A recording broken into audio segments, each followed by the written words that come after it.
तो हेलो दोस्तों, मैं हूं डॉक्टर कुणाल और आज बेहतरीन वीडियो के साथ हम बात करने वाले हैं पॉरीफेरा सिलेंट्रेटा और टिनोफोरा के बारे में। So let's jump into the details यार, कि बहुत ही बेहतर विजुअल के साथ इन सब चीजों को हम देखने वाले हैं। चलो इसकी शुरुआत करते हैं। तो इसके पहले के सेशन में हमने क्या क्या बात की? इसके पहले हमने बात कर ली थी कि यस किसके बारे में हमने बात की कि इन बेसिक इंट्रोडक्शन हमने पढ़ा कि ऑर्गेनाइजेशन किस तरीके से होता है, सिमेट्री, सीलोम, ये सब चीजें। चलो पॉरीफेरा से शुरुआत करते हैं। तो हमने क्या कहा कि एनिमल किंगडम में जो ऑर्गेनिजम्स है वो कौन से ऑर्गेनिजम्स है? These are multicellular organisms. Yes, these are multicellular eukaryotes. और मल्टी सेल्यूलर यूकैरियोट से पहले आए थे यूनिसेल्यूलर यूकैरियोट, जिनको हम कहते हैं प्रोटिस्ट। यस, सो प्रोटिस्ट में ये है फ्लैजिलेटेड ऑर्गेनिजम्स। देखो हम बात कर रहे हैं कि पॉरीफेरा अभी बना नहीं है। सो ये थे कोइनोफ्लैजिलेट्स, ये थे कोइनोफ्लैजिलेट्स जो कि प्रोटिस्ट है, राइट? यूकैरियोटिक ऑर्गेनिजम्स है। अब यूकैरियोट क्या है, प्रोकैरियोट क्या है, ये आपको पता ही होगा। सो ये है कोइनोफ्लैजिलेट्स जो कि यूनिसेलुलर ऑर्गेनिज्म ऐसे घूम रहे थे पानी में। एक दिन सब डिसाइड करते कि चलो क्यों ना साथ में आ जाते हैं, बन जाता है multi cellular organisms, multi cellular organism जिसका नाम है प्रोटिस्टा। ये देखो यहाँ पे बन चुका है। ओके, आपको अभी भी यहाँ पे फ्लैजिला उसके दिखाई दे रहे हैं। ओके, सो अब ध्यान से देखो, कैन यू सी हियर, यहाँ पे आपको small small small microvilli like structure दिखाई दे रहा है। और बाहर की साइड में कुछ सेल्स है जिसको पाइनोसाइट्स कहते हैं। यहाँ पे भी कुछ सेल्स हमें दिखाई दे रहे हैं। इन दोनों को, इस सेल और इस सेल को कनेक्ट करने के लिए यहाँ पे जेल लगा दिया गया है। डोंट वरी, चीजों को कैसे याद रखना है सब कुछ मैं बताने वाला हूं। मैं आपको ये बता रहा हूं कि ये बना कैसे। तो सबसे पहले ये बने और बाद में बाकी के भी सेल यहाँ पे आके मिल रहे हैं। और यहाँ पे मुझे कुछ पाइप्स या पोर्स, स्मॉल स्मॉल पोर्स मुझे यहाँ पे दिखाई दे रहे हैं। Okay right. और यहाँ पे देखो, इसको स्ट्रेंथ आने चाहिए, इसके लिए यहाँ पे कुछ स्पेक्यूल्स भी मुझे दिखाई दे रहे हैं जो स्पेक्यूल इसको प्रोटेक्ट करने का काम करते हैं। ओके, सो देखो सबसे पहले कौन यहाँ पे कौन कौन लोग हैं। सो मुझे यहाँ पे बाहर के साइड में दिखाई दे रहा है जिसे मैं कहता हूँ पिनाकोसाइट, जिसे मैं कहता हूँ pinacocyte which forms the outer covering of a porifera. Okay, then यहां पे मुझे दिखाई दे रहा है ये है mesohyl, that is extra cellular matrix मुझे यहां पे दिखाई दे रहा है सेल के बाहर। Okay, and the main feature of this Porifera जो मुझे यहाँ पे दिखाई दे रहे हैं ये है choanocyte. Can you see here, these are the choanocyte with microvilli and flagella. बहुत ही इंपॉर्टेंट फीचर है क्योंकि कोइनोफ्लैजिलेटेड ऑर्गेनिज्म से ही तो बने हैं, तो ये कोइनोसाइट सेल है। ओके, जिसके ऊपर सिंगल फ्लैजेला है। बहुत इंपॉर्टेंट पॉइंट है, हर सेल के पास सिंगल फ्लैजेला मुझे यहाँ पे दिखाई दे रहा है। माइक्रोविलाई भी मुझे दिखाई दे रहा है। और यहाँ पे देखो क्या है, देखो बेटा, फिर बाद में क्या करते हो ना आप, फिर इस चैप्टर को मगअप करने की कोशिश करते हो कि मुझे इसको लर्न करना है, याद करना है, नहीं करना है यार। ध्यान से देखो, यहाँ पे एक सेल मुझे दिखाई दे रहा है which is embedded into the matrix. और मुझे यहाँ पे ये जो दिखाई दे रही है सेल्स, ये है porocytes, these are porocytes. Can you see here? So यहाँ पे ये है मिजोहाइल, ये है कोइनोसाइट, और यहाँ पे ये जो सेल है ये ब्लू कलर का, ये है पोरोसाइट सेल। ओके, तो यहां पे होता क्या क्या है यार, कि पोरोसाइट यहां पे क्यों दिए हैं, ध्यान से देखते हैं, चीजों को समझते हैं, है ना? ओके, सो यहां पे देखो, सो पोरोसाइट से वाटर जो है ये इसके अंदर जाता है। बिल्कुल सही बात है। इधर से भी पोरोसाइट से वाटर अंदर आएगा, ये एक जगह पे खड़ा रहता है इस तरीके से, इसके बॉडी के ऊपर पोर लगे हैं, पोर में से वाटर अंदर जाता है और वाटर इस तरीके से आगे आगे आगे मूव कर जाता है। ओके, यहाँ पे देखो उसका ऑस्क्यूलम है, ऑस्क्यूलम मतलब माउथ। तो ये जो वाटर अंदर आएगा ये यहां से बाहर चला जाएगा। ये जो कैविटी मुझे दिखाई दे रही है इसको हम कहते हैं स्पंजोसील। ये स्पंज लाइक ऑर्गेनिज्म है। स्पंज मतलब क्या आपको पता है? अगर आपने स्पंज स्पंज तो देखा ही होगा, तो स्पंज के ऊपर स्मॉल स्मॉल पोर्स होते हैं जहां से वाटर वो अंदर ले लेता है। इसलिए तो आप पानी में रखो स्पंज, उसके बाद उसको प्रेस करोगे तो सब पानी बाहर निकल जाता है। तो स्पंज लाइक है, इसके ऊपर भी पोर्स मुझे दिखाई दे रहे हैं। बहुत ही इंपॉर्टेंट पॉइंट है। सो यहां पे देखो, ये जो पानी अंदर गया, अब ये पानी अंदर जाएगा उसको बाहर तो निकालना पड़ेगा यार। बाहर कैसे निकलेगा पानी? तो ये जो माइक्रोविला फ्लैजेला है उसको ऊपर की तरफ भेजेंगे। अगर बाहर भेजना था तो अंदर लिया ही क्यों? इसलिए अंदर लिया क्योंकि उस पानी में ऑर्गेनिज्म से जिसको ये खाना चाहता है, राइट, ये उसका फूड है। तो यहां से फूड इस तरीके से आएगा जो कि वाटर में डिसॉल्व है। तो मुझे बताओ यार कि यहाँ पे अगर इसको उस फूड को डाइजेस्ट करना है तो क्या करना पड़ेगा, उस फूड को उसको अंदर लेना पड़ेगा, सेल के अंदर। तो यहां पे होता है इंट्रा सेल्यूलर डाइजेशन। बिल्कुल याद नहीं करना है एक्स्ट्रा सेल्यूलर होगा इंट्रा सेल्यूलर होगा, क्यों याद करना है मुझे बताओ। एक्स्ट्रा सेल्यूलर कैसे होगा, ये अगर एंजाइम डाल देगा यहाँ पे इस कैविटी में तो ये तो पानी के साथ बाहर चला जाएगा यार एंजाइम। तो इसका काम क्या है, सबसे पहले फूड को अंदर लेना, अंदर मतलब सेल के अंदर लेना, हर एक सेल फूड को अंदर लेगा और उसको डाइजेस्ट करेगा, called as intra cellular digestion. Very very important point.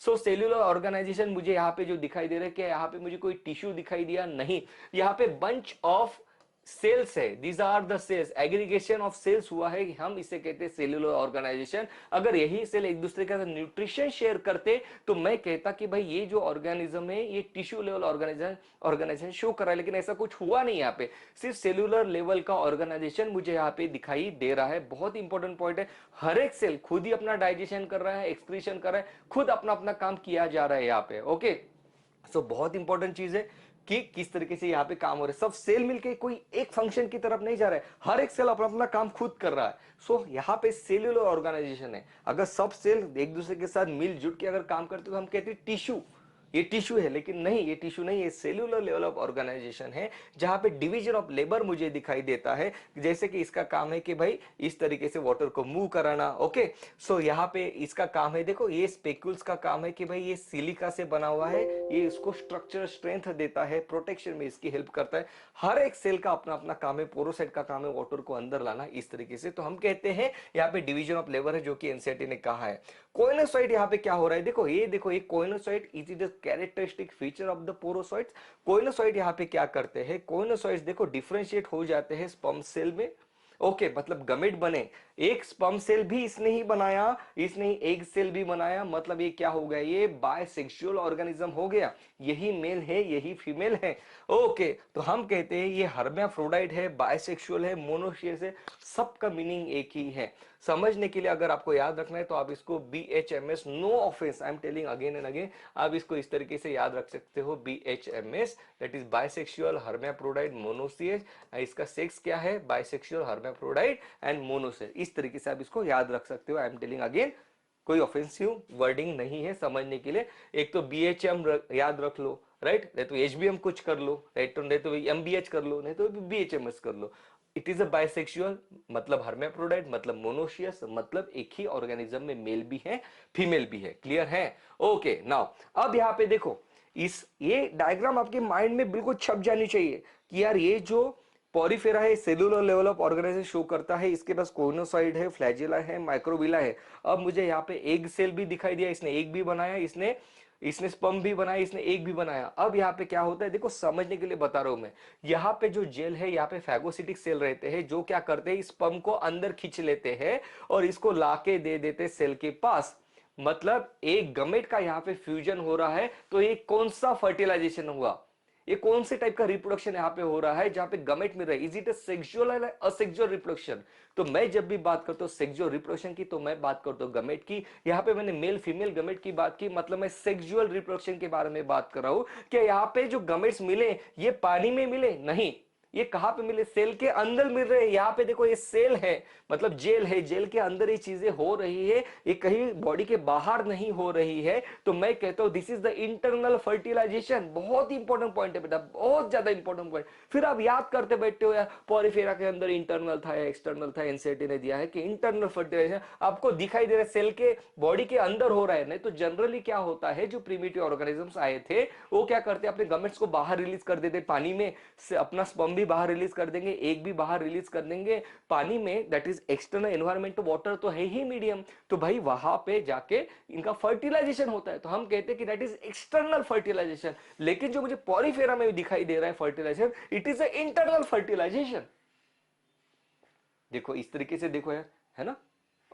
Okay अब बढ़ते हैं आगे। So phagocytic cell in the matrix move sperm cell to the egg cell, और यहाँ पे इंटरनल फर्टिलाइजेशन होता है। तो मैंने यहाँ पे क्या क्या बात की, सबसे पहले जो मैंने यहाँ पे बात की, मैंने पिनाकोसाइट्स के बारे में बात की। पिनाकोसाइट याद रहा तो ठीक है, नहीं तो भूल जाओ, कोई प्रॉब्लम नहीं है। लेकिन यहाँ पे ये बात आपको choanocyte that is collar cell, ये तो बिल्कुल याद रखने ही पड़ेंगे। जिनके पास माइक्रोविला है, जिनके पास फ्लैजिला है। इसका और एक इंपॉर्टेंट फीचर है, वो है पोरोसाइट। कैन यू सी है, यहाँ पे है पोरोसाइट, बिल्कुल सही बात। पोर्स से भाई वाटर अंदर जाता है और बाहर निकल जाता है। बाहर कहां से बाहर निकल रहा है, ऑस्कुलम से बाहर निकल रहा है। ये रहा ऑस्कुलम इसका। और ये जो मुझे यहाँ पे कैविटी दिखाई दे रहा है, इस कैविटी को मैं कहता हूँ स्पंजोसील, और इसे ही मैं कहता हूँ वाटर कैनल सिस्टम। इसे ही मैं कहता हूं वाटर कैनल सिस्टम इसके पास है। बिल्कुल सही बात। ओके सो यहाँ पे एक डायग्राम आपको और दिखानी थी यार, थोड़ा पीछे चले जाते हैं। कहाँ गए वो डायग्राम भाई साहब?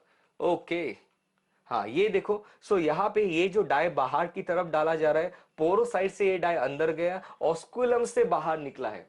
सबसे पहले स्पंजोसील में गया, कैविटी में गया, उसके बाद ये बाहर निकल रहा है। देखो इस तरीके से चीजें यहाँ पे काम करती है। ये एक ही जगह पे खड़ा है, बहुत इंपॉर्टेंट पॉइंट है। ये हिलता डुलता बिल्कुल भी नहीं है। ओके सो आपको सिलिका भी यहाँ पे दिखाई दे रहा है, मतलब आपको ये पता चल गया कि भाई इसके पास स्पेक्यूल्स है जो कि सिलिका से बनी हुई है। Can you see spine like structure? क्या मुझे आप कोई बता सकता है वो कौन था प्रोटिस्ट में?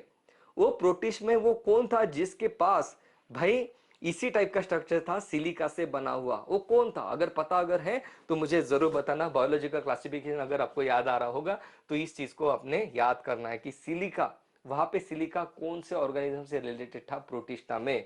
ओके सिलिका अर्थ भी हम उसे कह रहे थे। ओके क्लियर है?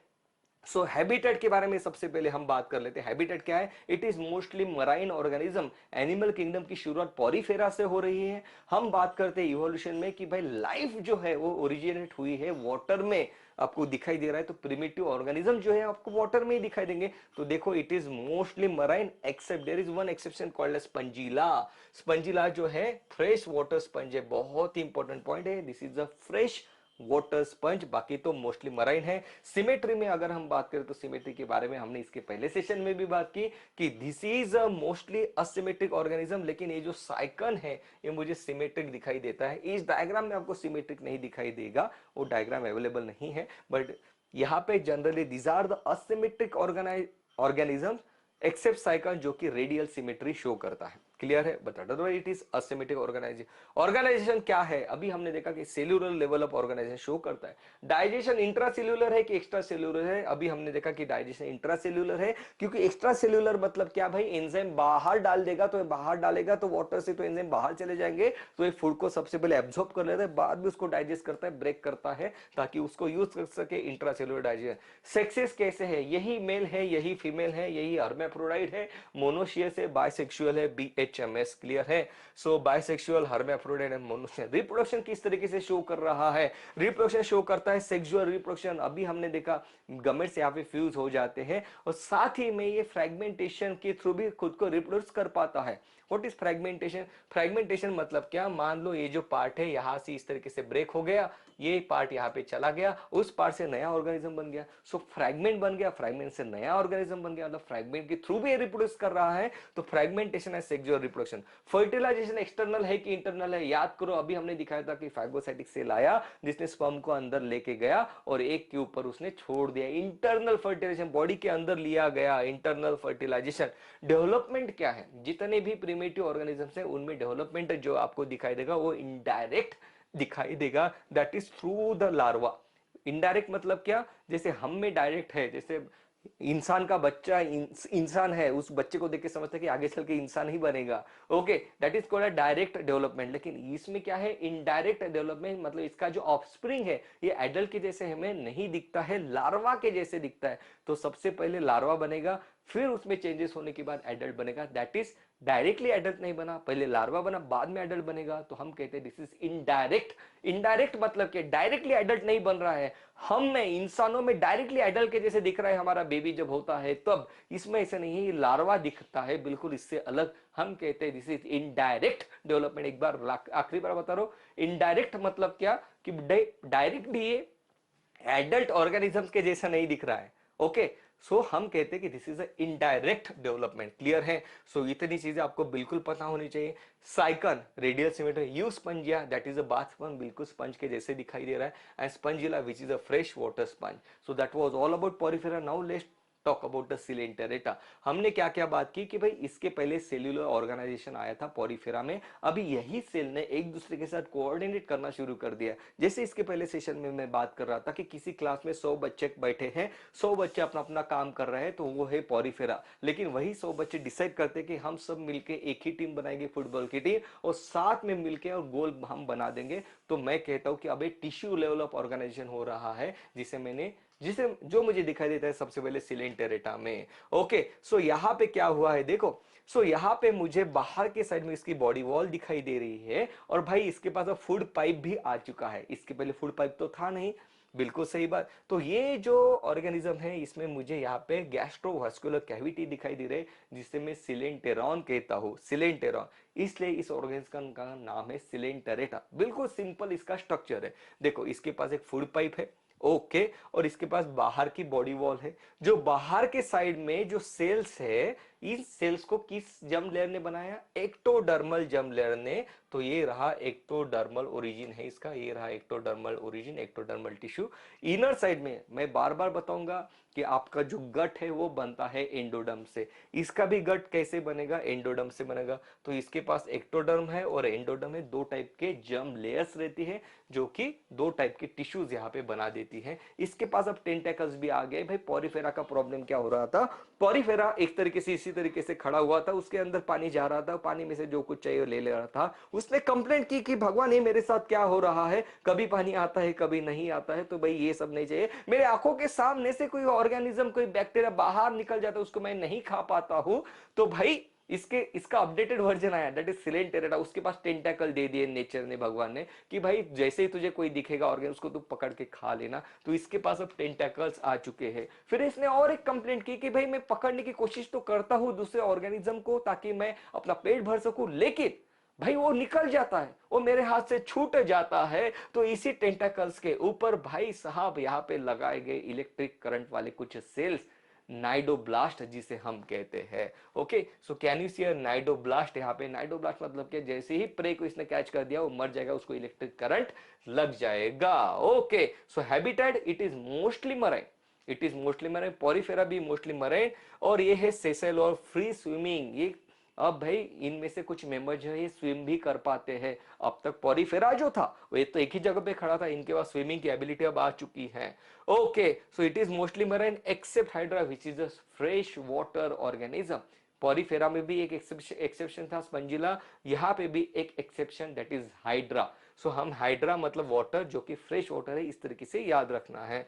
Symmetry, it shows a radial symmetry. Asymmetry में सिर्फ पोरिफेरा है। अब जब हम बात करेंगे तो रेडियल सिमेट्री की बात करते हैं सिलेंटेरेटा और टिनोफोरा में। रेडियल सिमेट्री, रेडियल सिमेट्री मतलब क्या? जैसे कि ये रहा, कोई बॉल आपने ले लिया, इसको आप किसी भी प्लेन से कट करो, किसी भी प्लेन से आप इसको कट करोगे तो भाई इसके इक्वल हाफ हो जाएंगे, कॉल्ड एज रेडियल सिमेट्री। मतलब रेडियस से, किसी भी रेडियस से आप इसको पास करोगे, कट करोगे, तो इसके दो पार्ट्स हो जाएंगे। तो यहां पे भी ऐसी ही है, हम देखेंगे नेक्स्ट डायग्राम में कि किस तरीके से किसी भी प्लेन से आप इसको कट करोगे तो ये दो इक्वल पार्ट में डिवाइड हो जाता है। हम कहते हैं इसके पास रेडियल सिमेट्री है। Organisation, tissue level of organisation, porifera में सेल्यूलर लेवल ऑफ ऑर्गेनाइजेशन था, इसके पास टिश्यू लेवल ऑफ ऑर्गेनाइजेशन है। कितने टाइप की टिश्यू है? देखो किस तरीके से मैं बात कर रहा हूं, मैंने कहा टिश्यू लेवल ऑफ ऑर्गेनाइजेशन, कितने टाइप के टिश्यू? एक एक्टोडर्मल टिश्यू, एक एंडोडर्मल टिश्यू, मतलब एक डिप्लोब्लास्टिक ऑर्गेनिज्म हो गया। देखो बिल्कुल सही बात है, डिप्लोब्लास्टिक ऑर्गेनिज्म हो गया।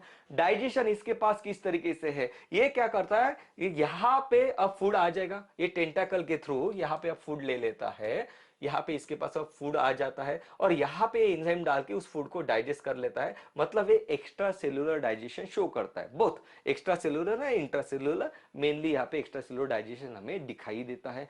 पोरिफेरा में मुझे इंट्रासेलुलर डाइजेशन दिखाई दिया था। डाइजेस्टिव सिस्टम क्या है इसके पास? देखो यहाँ पे इसके पास सिर्फ मुझे माउथ दिखाई दे रहा है, माउथ दिखाई दे रहा है, ये इसका माउथ है, ये इसका माउथ है, ये इसका माउथ है। ओके, मुझे तो एनस नहीं दिखाई दिया, तो मैं कहता हूं कि भाई इसके पास ब्लाइंड सैक है, सिर्फ माउथ है, एनस है ही नहीं, उसी से खाना खा रहा है, उसी से बाहर फेंक रहा है, ब्लाइंड सैक है। सो इनकम्प्लीट डाइजेस्टिव सिस्टम मुझे दिखाई देती है, मैं कहता हूं डाइजेस्टिव सिस्टम ये तो इनकम्प्लीट है, इसके पास एक ही टाइप का होल है, तो भाई ये इनकम्प्लीट है, ब्लाइंड सैक मैं इसे कहता हूं। Respiration occurs through the body surface, बहुत इंपॉर्टेंट बात है ना, इसके पहले जो था वहां पे भी हर एक सेल अपना अपना रेस्पिरेशन कर रहा था। सो बॉडी सरफेस से रेस्पिरेशन हो रहा है, वहां से ही पानी में है, वहां से ऑक्सीजन लिया जाएगा, CO2 रिलीज कर दिया जाएगा। फीचर्स, नाइडोब्लास्ट और नाइडोसाइड इसके फीचर है, ये देखो ये है नाइडोब्लास्ट जो मुझे यहाँ पे दिखाई दे रहे हैं। It contain the stinging capsule और nematocyst present on the tentacles and the body. Cnidoblast complete body के ऊपर प्रेजेंट है, इसे मैं नाइडोब्लास्ट या तो फिर नाइडोसाइड कहता हूं। Some of the Cnidaria, for example, corals have a skeleton composed of calcium carbonate। अब यहाँ पे अगर आप कहीं पे कभी अंडमान निकोबार गए होंगे तो बहुत ही ब्यूटीफुल आइलैंड है। ओके, सो वहां पे आपको कोरल्स दिखाई देते हैं। सो यहाँ पे देखो ये जो है ना सिलेंटेरेटा, भाई यहाँ पे क्या होता है, कैल्शियम कार्बोनेट को डिपॉजिट कर लेते हैं और इनके बड़े बड़े आइलैंड बन जाते हैं। तो हे सिलेंटेरेटा जो आपको ब्यूटीफुल यहाँ पे दिखाई दे रहे हैं, ये सब सिलेंटेरेटा है, कैल्शियम कार्बोनेट का डिपोजिशन के ऊपर हो जाता है। सो कोरल्स बहुत इंपॉर्टेंट है, एनसीईआरटी ने दिया है बेटा। जब भी मैं एनसीईआरटी के बाहर का कुछ आपको बताऊंगा तो मैं आपको साथ में ये भी बताऊंगा कि भाई एनसीईआरटी के बाहर का है, अदरवाइज आपको सब चीजें एक एक पॉइंट यहाँ पे इंपॉर्टेंट है कि corals have a skeleton compose of calcium carbonate, बहुत ही इंपॉर्टेंट बात है। ओके, सो यहाँ पे देखो ये रहा सिलेंटेरेटा, और आपको तो ये समझ में आ चुका होगा, इसको मैं किसी भी प्लेन से अगर कट करूं तो मैं दो इक्वल हाफ में इसको डिवाइड कर सकता हूं, जिसे मैंने रेडियल सिमेट्री कहा है। ओके, नाउ अब इसका रिप्रोडक्शन देखते हैं कैसे होता है। इसके पहले जो हमने पॉरीफेरा की बात की, तो देखो याद करो मैंने क्या कहा था, मैंने कहा था internal fertilisation, sexual reproduction show कर रहा था, एक बन रहा था, स्पर्म बन रहा था, सेक्सुअल रिप्रोडक्शन इंटरनली हो रहा था, और असेक्सुअल रिप्रोडक्शन फ्रेगमेंटेशन के थ्रू हो रहा था। अब भाई साहब इसने देखो क्या किया, अब इसने यहाँ पे क्या करता है, एक जेम्यूल्स या तो फिर एक बर्ड्स टाइप लाइक स्ट्रक्चर बना देते हैं, जो कि इसने बाहर रिलीज कर दिया। और अब वो यहाँ पे जो पॉलिफ है, ये जो मुझे यहाँ पे दिखाई दे रहा है पॉलिफ है, ये असेक्सुअल रिप्रोडक्शन शो कर रहा है, गमेट नहीं बनाए इसने क्या बनाए, जेमिल्स बना दिए, जो कि यहां से रिलीज हुए, और इस टाइप का स्ट्रक्चर मुझे यहाँ पे बनते हुए दिखाई दे रहा है। ओके, जिसे मैं मेडुसा कहता हूं, इसे मैं मेडुसा कहता हूं। मेडुसा मतलब हेड, ये देखो मुझे इसका हेड दिखाई दे रहा है, तो ये है इसका हेड। तो यहाँ पे क्या हुआ, ये जो पॉलिफ है, ये जो पॉलिप है, पॉलिप मतलब क्या, पॉलिप मतलब ये सेसाइल स्ट्रक्चर है इस तरीके से। ओके, सो ये जो पॉलिप है ये रिप्रोड्यूस कर रहा है असेक्सुअली, यहाँ पे इसने स्पर्म और एग नहीं प्रोड्यूस किए, इसने जेम्यूल से यहाँ पे प्रोड्यूस किया है। ओके, ये देखो, एक मिनट किधर गए, ये देखो, ये भाई साहब ने यहाँ पे बना दिए, कुछ जेम्यूल्स ने यहाँ पे कुछ मतलब जो जेम्यूल्स रिलीज हो जाते हैं वो मेडुसा बना देते हैं। तो यहाँ पे सेक्सुअल रिप्रोडक्शन हुआ नहीं, ये तो असेक्सुअल रिप्रोडक्शन हुआ, एक फॉर्म से दूसरा फॉर्म यहाँ पे बन रहा है। सो पॉलिप रिप्रोड्यूस असेक्सुअली। ओके, फिर भाई ये जो है, यहाँ पे कुछ लोग जो रहेंगे ये एक बनाएंगे, कुछ स्पर्म बनाएंगे, और यहाँ पे ये दोनों फर्टिलाइज कर देंगे, और यहाँ पे अब फिर से पॉलिप बन जाएगा। सो ये रहा पॉलिप। पॉलिप ने अपने दो फॉर्म बना दिए। तो पॉलिप ने किस तरह से रिप्रोड्यूस किया खुद को, थ्रू द असेक्सुअल रिप्रोडक्शन। क्या यहाँ पे मैंने किसी एगोस्पर्म की बात की, नहीं। तो polyp reproduces asexually to form medusa. Medusa जो है ये सेक्सुअली रिप्रोड्यूस कर देता है, बना देता है पॉलिप, मतलब पॉलिप से मेडुसा बना असेक्सुअली, और मेडुसा से पॉलिप बना सेक्सुअली। ओके, राइट, सो बिल्कुल सही बात। तो यहाँ पे इतनी बहुत ही इंपॉर्टेंट बात है, बहुत ही खास फिनोमेनन है इसका। तो मुझे यहाँ पे दिखाई देते हैं सिलेंटेरेटा के जो मेंबर्स है, मुझे दिखाई देते हैं इनके दो फॉर्म, एक रहा पॉलिप फॉर्म और एक रहा मेडुसा फॉर्म। पॉलिप मतलब इस तरीके से, ये रहा मेडुसा इस तरीके से। बिल्कुल सही बात है, बिल्कुल सही बात। ध्यान से देखो, ये जो ऑर्गेनिज्म है मुझे दो फॉर्म में, इसके दो अलग अलग रूप है, एक तो मुझे ये पॉलिप में दिखाई देगा, या तो फिर कभी ये मुझे मेडुसा के रूप में दिखाई देगा। राइट, पॉलिप क्या है, सिलेंड्रिकल है, जबकि मेडुसा जो है अम्ब्रेला लाइक स्ट्रक्चर मुझे यहाँ पे दिखाई दे रहा है। ये सेसाइल है, और ये क्या है, फ्री स्विमिंग। ये पॉलिप है एक ही जगह पे खड़ा रहता है, जबकि ये जो मेडुसा है ये फ्री स्विमिंग फॉर्म है इसका। ओके, तो पॉलिप जेम्यूल्स बना देता है, मेडुसा में कन्वर्ट हो जाता है, फिर बाद में मतलब जो इसके बच्चे बने जो कि अब मेडुसा है, ये इधर उधर घूम सकते हैं। Okay, this is a sexual form, Medusa this is a sexual form, क्योंकि ये गमेट्स फॉर्म करता है। जो जो गमेट फॉर्म करेगा मैं उसे सेक्सुअल फॉर्म कहूंगा। तो इसने गमेट्स फॉर्म किए, सेक्सुअल रिप्रोडक्टिव स्ट्रक्चर है गमेट, तो मैंने कहा इसे कि सेक्सुअल फॉर्म है। ओके, जैसे hydra, गोर्गोनिया, Adamsia, HAG। Okay, hydra, गोर्गोनिया और एडम्शिया ये मुझे सिर्फ पॉलीफॉर्म में ही दिखाई देते हैं। ओके, ऑरेलिया जेलीफिश, बहुत इंपॉर्टेंट पॉइंट है ये, बहुत ही इंपॉर्टेंट पॉइंट है, इसके ऊपर एमसीक्यू पूछा जाता है। ओके, ऑरेलिया जेलीफिश ये मेडुसा फॉर्म में मुझे दिखाई देता है। नहीं कुछ याद रखना तो इतना याद रखना, अगर ये तीनों नहीं याद रखना है जैसे मैं करता हूं, मैं इसको नहीं याद रखता हूं, मैं इसको याद रखता हूं। ओके, सो मेडुसा, मेडुसा फॉर्म, ऐसा कौन है, कौन सा सिलेंटरेटा है जो सिर्फ मेडुसा फॉर्म में मुझे दिखाई देता है? ऑरेलिया, जिसे हम जेली फिश भी कहते हैं। Okay, right. अब कुछ ऑर्गेनिज्म दोनों फॉर्म में मुझे दिखाई देता है, जैसे भाई ऑरेलिया मेडुसा फॉर्म में है, जैसे हाइड्रा, गोर्गोन, एडम्सिया सिर्फ पॉली फॉर्म में है, जबकि कुछ सिलेंट्रेटा के मेंबर है दोनों फॉर्म में मुझे दिखाई देते हैं। Some member exist in both the forms. कौन से बोथ फॉर्म? पॉलीफॉर्म और medusa form. Okay, polyp asexually reproduce करके बना देता है मेडुसा, मेडुसा सेक्सुअली रिप्रोड्यूस होकर पॉलिप बना देता है, दोनों इसके फॉर्म है। मतलब जैसे मान लो यार, जैसे आपके हमारे बॉडी में भी तो ऐसे ही चेंजेस होते हैं। एक रिप्रोडक्टिव फेज आती है, इनिशियली एडोलेसेंस स्टेज आती है, फिर रिप्रोडक्टिव स्टेज आती है, फिर बाद में हम बुढ़े हो जाते हैं। तो these are different different phases of life, वैसे ही यहाँ पे भी है। ओके, सो यहाँ पे एक ही ऑर्गेनिज्म में मुझे अलग अलग फॉर्म दिखाई दे रहे हैं। This is called as alteration of generation, कि भाई पॉलिप से मेडुसा बना, मेडुसा से फिर से पॉलिप बना। This phenomenon is called as metagenesis, this phenomenon is called as metagenesis, जो कि शो करता है ओबिलिया एंड फाइसेलिया। सो बहुत ही इंपॉर्टेंट बात, मैंने कहा कि ऑरेलिया जेलीफिश मुझे से मेडुसा फॉर्म में दिखाई देता है, जबकि यहाँ पे ओबिलिया और फाइजिलिया ये मेटाजेनेसिस शो करते हैं, मतलब ये दोनों फॉर्म में मुझे दिखाई देंगे। तो इसके लिए एक बहुत ही ब्यूटीफुल की ट्रिक आपके साथ मैं शेयर करना चाहता हूं यहाँ पे, जो आपने याद रखनी है, बहुत ही ज्यादा जरूरी है। तो मैं कहूंगा ओबेलिया, मैं कहूंगा Obelia obeys, Obelia obeys the rule of, आपको ही ऐसे ही याद रखना है, Obelia obeys the rule of metagenesis. Okay, आपको भी इसी तरीके से इसको याद रखना है कि मेटाजेनेसिस कौन शो करता है, आप कहोगे Obelia obeys the rule of metagenesis, मतलब ओबेलिया पॉलिप और मेडुसा दोनों फॉर्म में दिखाई देगा, फाइसिलिया भी, जबकि ऑरेलिया जेलीफिश मुझे से मेडुसा फॉर्म में दिखाई देगा। सो इसमें सेक्सेस किस तरीके से है, तो भाई ये यहाँ पे भी सेक्सेस सेपरेट नहीं है, पॉलीफेरा में भी सेपरेट नहीं थे, तो ये भी BHMS है। Okay, that is bisexual hermaphrodite, और यहाँ पे मोनोशियस है ये, और ये इसका सेक्सुअल मतलब सेक्स से रिलेटेड जो इंफॉर्मेशन है हमें BHMS से पता चल जाती है। बाइसेक्सुअल, हर्मेफ्रोडाइट एंड मोनोसियस, मतलब एक ही ऑर्गेनिज्म, मेल भी है फीमेल भी है। रिप्रोडक्शन किस तरीके से शो करता है, अभी हमने देखा सेक्सुअल एंड असेक्सुअल दोनों टाइप के रिप्रोडक्शन शो करता है, फ्रेगमेंटेशन के थ्रू भी ये खुद को रिप्रोड्यूस कर पाता है।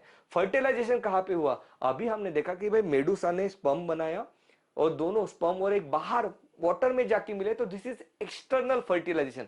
पॉरीफेरा में कौन सा फर्टिलाइजेशन था, याद करो दोस्तों, पॉरीफेरा में हमने क्या देखा था, इंटरनल फर्टिलाइजेशन, स्पर्म को अंदर ले लिया था बॉडी में, at all internal fertilisation. Development, यहाँ पे भी जो डेवलपमेंट है इनडायरेक्ट ही मुझे दिखाई देता है। These are the primitive organism, बहुत पुराने जमाने के, यहाँ पे मुझे इनडायरेक्ट डेवलपमेंट दिखाई देता है। सबसे पहले लार्वा बनेगा, बाद में एडल्ट बनेगा, डायरेक्टली एडल्ट नहीं बना, तो हम कहते हैं इनडायरेक्ट डेवलपमेंट, बिल्कुल सही बात। ओके, इसके एग्जांपल्स देख लो, फाइसेलिया, इसके ये जो स्ट्रक्चर आपको दिखाई दे रहा है, ये देखो हैट लाइक स्ट्रक्चर मुझे दिखाई दे रहा है, तो इसे कहते हैं, पोर्तुगीज के जो लोग थे इस टाइप की हैट पहनते थे, हम कहते हैं Portuguese man of war, that is physalia. Okay, sea anemone, sea anemone देखो, ये देखो इसने इतने सारे टेंटाकल्स है इसके पास, सी एनिमन के पास, तो इसको जैसे आप हाथ लगोगे आपको करंट लग जाएगा, स्टिंगिंग, क्या स्टिंग कर जाता है वो, है ना। सो सी एनिमल, सी एनिमल, और कहां पे पड़ा, पॉपुलर इन पॉपुलेशन इंटरेक्शन में हमने इसके बारे में बात की थी। ओके, सो सी एनिमल, सी एनिमल कौन है भाई साहब, सी एनिमल यहाँ पे क्या होता है, एक क्लोन फिश भी रहती है, एक एक्स्ट्रा पॉइंट में यहाँ पे बता रहा हूं आपको, है ना, जो कि इकोलॉजी में दिया है कि क्लोन फिश जो रहती है ये क्या करते हैं, खुद को इसके अंदर टेंटाकल के अंदर छुपा लेती है ताकि इसको कोई खा ना सके। ओके, तो भाई प्रीडेटर से बचने के लिए खुद का बचाव ये करती है। तो इस टाइप का रिलेशनशिप मुझे यहाँ पे दिखाई देता है। तो कौन सा रिलेशनशिप हो गया, ये होता है कमेंसलिज्म, क्योंकि यहाँ पे फिश को तो फायदा हुआ, इसको फायदा भी नहीं हुआ, नुकसान भी नहीं हुआ। This type of relationship is called as commensalism. तो मुझे बताओ यार, इसको खुद को स्टिंग क्यों नहीं कर लिया सिलेंटेरेटा ने? इसलिए नहीं किया क्योंकि ये जो फिश है इसके ऊपर एक म्यूकस की लेयर रहती है जिससे ये खुद को बचा पाती है टेंटाकल से। ओके, तो सी एनिमल एक इंपॉर्टेंट एग्जांपल है। एनसीईआरटी ने 2 बार इसका नाम लिया, एक तो एनिमल किंगडम में और इकोलॉजी में भी। पेनेंटुला, ओके, सी पेन जैसा मुझे दिखाई देगा, पुराने जमाने का पेन, सो पेनेंटुला, ये एग्जांपल आपको पता होने चाहिए। Gorgonia sea fan, gorgonia sea fan, बहुत इंपॉर्टेंट, ये देखो फैन के जैसा मुझे दिखाई देता है, gorgonia that is sea fan. Pennatula, Portuguese man of war, ये सब चीजें हमें पता होनी चाहिए। मेंड्रीना, ये देखो ब्रेन कूलर, ब्रेन का ये जो मुझे स्ट्रक्चर दिखाई दे रहा है सल्सायर और गायराई जैसा, तो मैं इसे कहता हूं meandrina, that is brain coral. Okay, so यहां तक तो बात हो गई सिलेंटेरेटा की। Now let's talk about Ctenophora.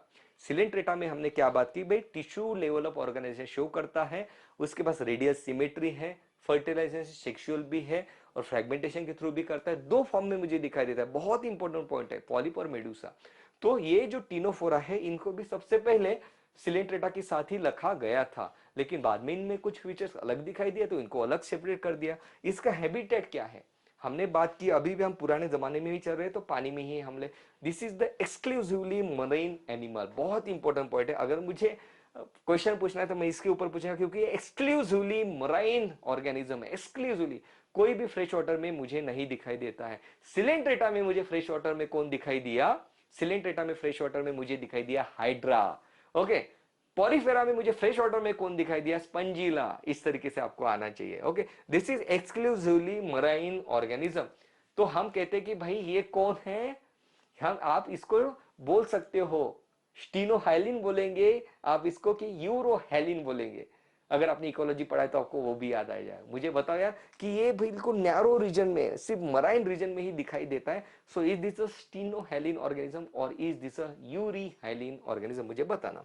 Symmetry क्या है, रेडियस सिमेट्री है। देखो यार, आप किसी भी रेडियस से इसको कट करो 2 इक्वल पार्ट में, ये डिवाइड कर सकता है, तो हम कहते हैं ये तो रेडियस सिमेट्री शो करता है। Organisation, tissue level of organisation, मैंने कहा इसको भी सबसे पहले सिलेंट्रेटा के साथ ही रखा गया था कि दोनों tissue level of organisation show करते हैं। डाइजेशन किस तरीके से शो करेगा, हमने बात की सिलेंट्रेटा में इंट्रासेलुलर एक्स्ट्रा सेलुलर डाइजेशन, क्योंकि इसके पास अब कैविटी भी आ चुकी है, तो भाई साहब ये एंजाइम रिलीज करता है, उस कैविटी में डाइजेस्ट कर लेता है। तो both intra and extra cellular, both intra and extra cellular, but mainly extra cellular digestion he show करता है। Digestive system, incomplete digestive system, ये भी डिप्लोब्लास्टिक है, सब कुछ सिलेंटेरेटा जैसा है, डिप्लोब्लास्टिक है, ब्लाइंड सैक है, एक्स्ट्रा और इंट्रा सेलुलर डाइजेशन शो कर रहा है। इसके फीचर्स क्या क्या है, मुझे इसके बॉडी पे देखो क्या दिखाई देते हैं, कॉम लाइक स्ट्रक्चर मुझे दिखाई देते हैं, इस टाइप से कॉम लाइक स्ट्रक्चर मुझे दिखाई देते हैं जो इसको मूवमेंट में हेल्प करते हैं, एक जगह से दूसरी जगह ये जा सकता है। सो 8 सिलेटेड कॉम्प्लेट्स मुझे यहाँ पे दिखाई देते हैं, 1 2 3 4 5 6 7 8। सो 8 सिलेटेड कॉम्प्लेट्स इसका फीचर है। इसके पास भी भाई साहब मुझे टेंटेकल्स दिखाई देते हैं, और यहाँ पे अगर आप देखते हो तो आप दिखाई दे रहे हो आपको कि ये चमक रहा है ना, तो हम कहते हैं बायोल्यूमिनस शो करता है। तो ये आपको पूछा जाएगा कि बायोल्यूमिनस को शो करता है, तो देखो आपको तो आना चाहिए, तो इसकी भी कैट्रिक अपने साथ पास है। ओके, तो हम कहेंगे टीनोफोरा मतलब 3, टीनो मतलब 3, भाई ये 3 बॉल आपके सामने आने चाहिए जो कि खुद को रेडिएट कर रहे थे, को चमक रहे हो, बायोल्यूमिनस शो कर रहे हैं। तो बिल्कुल भी कंफ्यूज नहीं हो रहा है, टीनोफोरा मतलब बायोल्यूमिनस, टीनोफोरा मतलब 3 बॉल जो कि ल्यूमिनसिटी शो कर रहे हैं। ऐसे अपनी आंखें बंद करो और आपकी आंखों के सामने आप देखो कि 3 बॉल अंधेरे में रखे हैं, तीनों बॉल चमक रहे हैं। टीनोफोरा बायोल्यूमिनस, टीनोफोरा क्या करता है, 8 सिलेटेड कॉम्प्लेक्स शो करता है। पॉरीफेरा में क्या था, पोर्स थे, और क्या क्या था, देखो इसके इस तरीके से आपको कॉइनोसाइट्स थे, कॉलर सेल उसके पास थे। ओके, इंटरनल फर्टिलाइजेशन, इमेज आपके माइंड में आने चाहिए बेटा, इसलिए ये सब विजुअल्स आपके लिए डिफाइन किए हैं। ओके, सो इसके पास टेंटाकल्स है, सिलेंट्रेटा के पास टेंटाकल्स, टीनोफोरा के पास टेंटाकल्स। ओके राइट, फीचर्स क्या है, the body bears 8 external rows of ciliated complex which helps in locomotion. बिल्कुल सही बात है, क्या सिलेंटेरेटा में लोकोमोशन शो कर रहा था, हाँ उसका जो पॉलीफॉर्म था वो तो नहीं शो कर रहा था, लेकिन उसका मेडुसा फॉर्म शो कर रहा था। टीनोफोरा में मेटाजेनेसिस कौन शो कर रहा था, हम कहते हैं Obelia obeys the rule of metagenesis, Obelia metagenesis show कर रहा था। तो यहाँ पे इसके क्या क्या फीचर्स आ रहे हैं, इसके फीचर्स है कॉम्प्लेक्स और बायोल्यूमिनस, बिल्कुल सही बात, मतलब ये चमकता है, बायोल्यूमिनस शो करता है, मतलब कुछ पिगमेंट्स रहते हैं इसके बाद। इसके सेक्सेस कैसे, पॉरीफेरा में बीएचएमएस, राइट, सिलेंट्रेटा में बीएचएमएस, यहां पे भी बीएचएमएस, ओके, एक ही ऑर्गेनिज्म के अंदर मेल भी है फीमेल भी है। रिप्रोडक्शन किस तरीके से होगा, पॉरीफेरा में इंटरनल था, सेक्सुअल था, सिलेंट्रेटा में क्या था, फ्रेगमेंटेशन और सेक्सुअल रिप्रोडक्शन, यहां पे ओनली सेक्सुअल रिप्रोडक्शन, बहुत important, this is only marine organism, fresh water में नहीं दिखेगा, ये एक्सक्लूसिवली सेक्सुअल रिप्रोडक्शन शो करता है, बहुत ही इंपॉर्टेंट पॉइंट है, ओनली सेक्सुअल रिप्रोडक्शन, असेक्सुअल नहीं, be careful about this things, asexual reproduction नहीं, ओनली सेक्सुअल रिप्रोडक्शन। फर्टिलाइजेशन कैसे करता है, एक्सटर्नल फर्टिलाइजेशन पानी में, फिर पॉरीफेरा ही था जिसने इंटरनल फर्टिलाइजेशन किया, सिलेंट्रेटा टिनोफोरा, ये तो एक्सटर्नल फर्टिलाइजेशन, मतलब क्या, अपने पानी में स्पर्म और एग को रिलीज कर देंगे और पानी में गमेट्स फ्यूज हो जाएंगे, हम कहते हैं that is external fertilisation. External मतलब बॉडी के बाहर फर्टिलाइजेशन होता है, इंसानों में बॉडी के अंदर होता है इंटरनल फर्टिलाइजेशन, स्पर्म और एक बॉडी के अंदर जाके मिलते हैं, दैट इज इंटरनल, इसका एक्सटर्नल फर्टिलाइजेशन। डेवलपमेंट लार्वा के through, okay, so indirect development through the larva. So एक बार फिर से समराइज कर देते हैं टिनोफोरा के बारे में, habitat exclusively marine organism, symmetry, radial symmetry, okay, organisation, tissue level of organisation, diploblastic organism, blind sac, okay, digestion inter and extra cellular, digestive system incomplete. Features क्या क्या है, कॉम्प्लेक्स है, बायोल्यूमिनस भी शो करता है, सेक्सेस क्या है, बीएचएमएस है, रिप्रोडक्शन किस तरीके से होता है, ओनली सेक्सुअल रिप्रोडक्शन, ओके। तो यही तो पॉइंट है यार इसके, जिससे ये सिलेंटेरेटा से अलग कर रहा है, that is only sexual reproduction ये शो कर रहा है, इसके पास कॉम्प्लेट है, इसके पास बायोल्यूमिनस है, इसके वजह से इसको सिलेंट्रेटा से बाहर निकाला गया, नहीं तो पहले इसको सिलेंट्रेटा में ही रखा गया था, इसलिए इसके बहुत से फीचर सिलेंट्रेटा से मैच करते हैं, लेकिन कुछ फीचर्स लाइक ये फीचर्स यहाँ पे जो हाईलाइट के डिफर कर जाते हैं। Fertilisation is external, fertilisation, development is indirect, that is through the larva. Ctenophora के एग्जांपल्स आपको देखने हैं, टिनोप्लाना, देखो बायोल्यूमिनस शो कर रहा है, प्लूरोब्रैकिया, प्लूरोब्रैकिया, प्लूरो मतलब मल्टीपल, प्लूरोब्रैकिया, ओके, ये रहा प्लूरोब्रैकिया। सो इतना था जो हमने पॉरीफेरा, सिलेंटेरा, टिनोफोरा के बारे में पढ़ा। बेटा कोई भी डाउट हो तो मुझे कमेंट सेक्शन में जरूर पूछे, I have tried my best कि अच्छे विजुअल्स के साथ, अच्छे के ट्रिक के साथ आपको समझा सकूं। अगर आपको मेरे एफर्ट्स पसंद आ रहे हैं तो मुझे कमेंट सेक्शन में जरूर बताइए, और कोई भी डाउट है वो भी कमेंट सेक्शन में पूछे, I will be happy to help. That was all about this session. Next session में हम बात करेंगे प्लैटिनम हेलमिंथिस, एस्का हेलमिंथिस और एनेलिडा के बारे में। Love you, take care, bye bye.